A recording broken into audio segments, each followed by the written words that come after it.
Cinema మీద hype ఎలా create చేయాలో స్పెషల్గా రీసెర్చ్ చేసినట్టుంది పుష్ప టీం అంతా.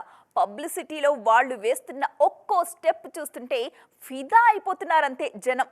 ఇవాళ రిలీజ్ అయిన సాంగ్ చూసిన వారు ఇంకో సామి సామి గ్యారంటీ సామి అంటూ తెగ ముచ్చట పడిపోతున్నారు. పుష్ప సెట్ లో సరదాగా షూట్ చేసిన సూసేకి లిరికల్ వీడియోకి అద్దరిపోయే రెస్పాన్స్ వస్తోంది. సూదింగ్ మెలోడీ అంటూ సూసేకి పాటను సెలబ్రేట్ చేస్తున్నారు music lovers. Rock star DSP బాణీకి, చంద్రబోస్ లిరిక్స్, శ్రేయా ఘోషల్ స్వరం అద్భుతంగా కుదిరాయంటూ మెచ్చుకుంటున్నారు. వీటన్నింటినీ మించి లిరికల్ వీడియోలో అల్లు అర్జున్, రష్మిక కెమిస్ట్రీ జనాలను ఫిదా చేస్తోంది. ఈసారి కూడా సిగ్నేచర్ స్టెప్ ని ఇంట్రడ్యూస్ చేస్తున్నారు makers. Captain Sukku, choreographer Ganesh Acharya చుట్టూ డాన్సర్లతో కలర్ఫుల్ గా కనిపిస్తున్న కపుల్ సాంగ్ విజువల్స్ సినిమా ఎంత పాజిటివ్ వైబ్ లో సాగుతుందో చెప్పకనే చెప్తోంది. ఆల్రెడీ విడుదలైన పుష్ప సాంగ్ పుష్పరాజ్ లోని డేరింగ్ అండ్ డాషింగ్ యాంగిల్ ని రివీల్ చేస్తే, ఇప్పుడు సూసేకి పాటలో పుష్పలోని హస్బెండ్ యాంగిల్ ని ప్రేక్షకులకి ఇంట్రెస్టింగ్ గా పరిచయం చేస్తోంది అంటున్నారు నెటిజన్లు. చార్ట్ బస్టర్ సాంగ్ కి సిసలైన చిరునామాను సూసేకి మేము సిద్ధమంటున్నారు.